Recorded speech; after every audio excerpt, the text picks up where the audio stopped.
Bonjour à toutes et à tous. Dans cette présentation, je défends une idée simple. Au grand oral, la réussite ne vient pas d'une préparation trop rigide, mais d'une pensée vivante. Le vrai enjeu n'est pas de réciter un cadre parfait. Il s'agit de montrer une réflexion personnelle, authentique, capable de faire sens.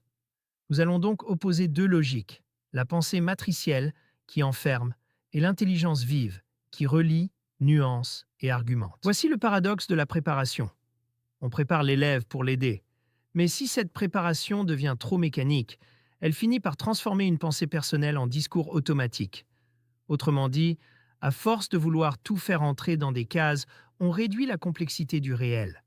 Et le risque, c'est de produire une parole correcte en apparence, mais déshumanisée et incapable de rendre compte des véritables enjeux du sujet. Cette diapositive oppose clairement deux approches.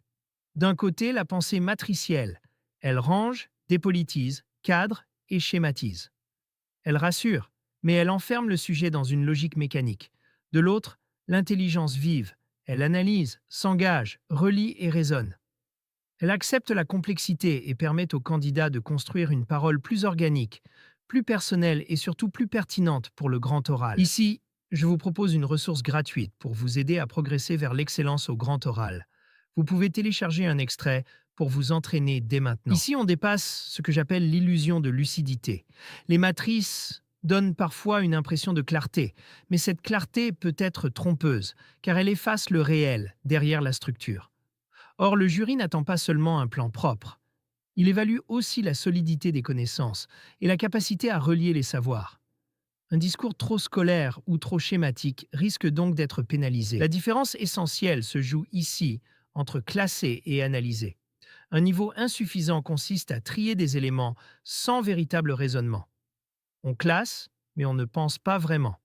À l'inverse, un niveau très satisfaisant produit une argumentation personnelle, construite et raisonnée. Il ne s'agit plus seulement d'ordonner des idées, mais d'assumer les tensions, les contradictions et la complexité du sujet. Le grand oral demande aussi un engagement personnel. Le risque d'une préparation trop technique, c'est de neutraliser la parole du candidat. Il peut alors se cacher derrière un modèle supposé neutre, au lieu d'assumer une position réfléchie. Or, le jury attend un candidat pleinement engagé dans sa parole, capable de défendre ses idées avec conviction. La préparation doit donc soutenir la pensée, sans jamais la remplacer. Une autre limite des cadres rigides apparaît au moment de l'échange. Le hors-cadre, l'imprévu, la question inattendue font partie de l'épreuve. Une préparation enfermée dans une grille statique peut se briser dès qu'elle rencontre l'exception. À l'inverse, l'objectif de l'entretien est d'amener le candidat à préciser et approfondir sa pensée. Cela suppose de la souplesse, de l'écoute et une véritable capacité d'adaptation. Cette diapositive propose une image intéressante, celle de l'échafaudage.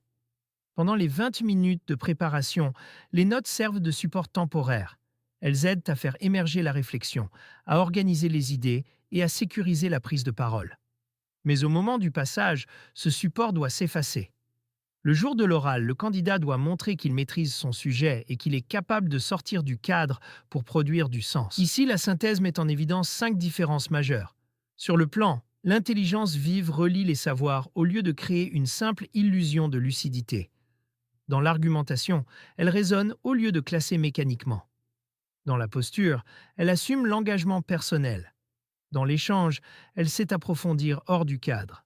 Enfin, dans les notes de préparation, elle utilise le support comme un outil provisoire, au service du sens. Si vous souhaitez aller plus loin, vous pouvez accéder à l'ouvrage complet. Il vous accompagnera dans votre préparation pour viser une excellente note. Pour conclure, il faut retenir une idée centrale. La préparation du grand oral ne doit pas être une mise en boîte de la pensée.